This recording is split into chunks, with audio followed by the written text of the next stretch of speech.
నుంచి అగరగట్ల మా ఇళ్ళకి నోటీసులు పెట్టి రక్క గల్లీ అంతా బస్తీ అంతా నోటీసులు ఉన్నాయి. ఏం చేయాలో అర్థమైతలేదు. మాకేం చదువు రాదాయే, చదువుకుందామని చదువుదామంటే జరనుగుట్టు మా బల్లి గస్తీకి వచ్చి చెప్పవా. అవునా, మీ వైపు కూడా పెట్టారా? అయితే ఇప్పుడే వస్తుందా నాలుగు స్వప్న?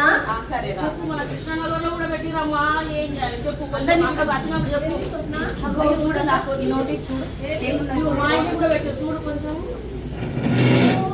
స్వప్న, నీకు కూడా అదే ఉంది. ఏముంది? అదే మీ ఇల్లు కూడా కూల్ చేస్తారంట. దేనికి? ఇదే మూసి చుట్టుపక్కల నది పరివాహ ప్రాంతంలో వాళ్ళు సుందరీకరణ చేయాలంట. దానికోసం మా ఇల్లు కూల్ చేస్తారా? ఇదేందక్క 40 ఏళ్ల నుంచి కూలి పనులు చేసుకుంటా అదో ఇదో చేసుకుంటా మేము ఇల్లులు కట్టుకుంటే గది ఇప్పుడు కూల్ చేస్తారా? మేము ఏడ పోవాలా? ఈడనే పుట్టి ఈడనే పెరిగి ఈడనే పిల్లలు చదువులు చదివి ఈడనే మా బతుకు దేవుంది. ఈడ ఇల్లులు కూల్ చేస్తాం, మేము ఏడ పోవాలి? చెప్పండి.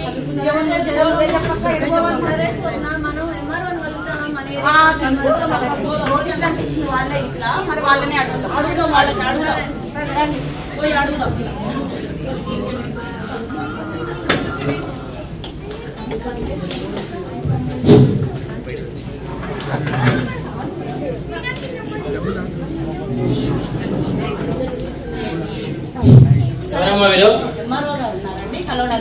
సార్ ఇప్పుడే వచ్చిండు, ఒక 10 నిమిషాలు ఆగండి, నేను చెప్తా. సార్ ఇక్కడ బయట నుంచి 30 మంది వచ్చారు, బయట నిలబడ్డారు, మహిళలు వచ్చారు, మిమ్మల్ని కలుస్తామంటున్నారు సార్. దేనికోసం వచ్చారు వాళ్ళు? ఇంటికి ఏదో నోటీసులు అంటించారని చెప్పి ఆ నోటీసు గురించి మాట్లాడదామని వచ్చున్నారు. సరే, వాళ్ళని ఒక 2 పంపించండి, మొత్తం పంపించకండి.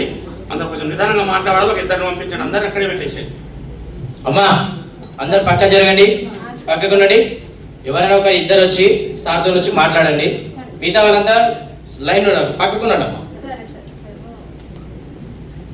సార్ నమస్తే సార్. నమస్తే సార్, అదే మేము మధుపర్క్ అపార్ట్మెంట్ అది తీసేస్తామంటున్నారు సార్. అక్కడ ఏదో గాంధీ సరోవర్ కట్టాలంటే సార్, దాని గురించి మీతో మాట్లాడడానికి వచ్చాము సార్. సార్ మేమేమో చాదర్ఘాట్లో ఉంటాము. మా గల్లీలో మొత్తం బస్తీ అంతా కూడా నోటీసులు అంటించారు సార్. మరి మేము ఆడనే బతుకుతున్నాము, పిల్ల జల్ల ఆడనే ఉన్నాయి, చదువులన్నీ ఆడనే ఉన్నాయి. మరి మా ఇల్లు గురించి చేస్తే మేము ఏడికి పోవాలి? మీరందరూ నోటీసులు పంపించారు సార్. ఏం చేయాలో చెప్పండి సార్, మీరే మాకు చూడాలి. గవర్నమెంట్ ఆఫీసర్ ఏదో కూడా చేయండి సార్. మాకు నిద్రలేదు, పనికి పోలేదు. ఎందుకమ్మా గాయ చేస్తున్నారు? ఎందుకు చెప్పండి. మా బాధలు అట్లున్నాయి సార్. మరి ఇప్పుడు చీలు కూలుస్తాను చెప్పండి. ఏంటి? నేను ఎలక్ట్రిసిటీ డిపార్ట్మెంట్ లో వర్క్ చేసి రిటైర్మెంట్ అయిపోయినా వచ్చిన డబ్బులు మొత్తం పెట్టి కొన్నాను సార్ అపార్ట్మెంట్. ఇప్పుడు తీసేస్తామంటే మా బాధ ఎవరు చెప్పుకోవాలి?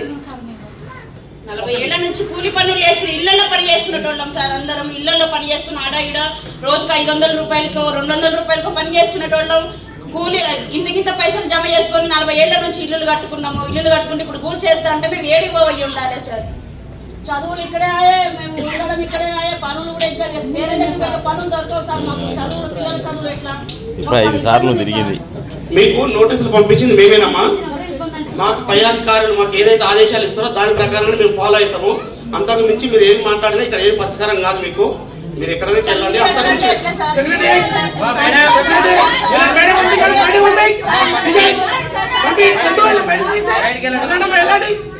పక్కకు మాట్లాడు.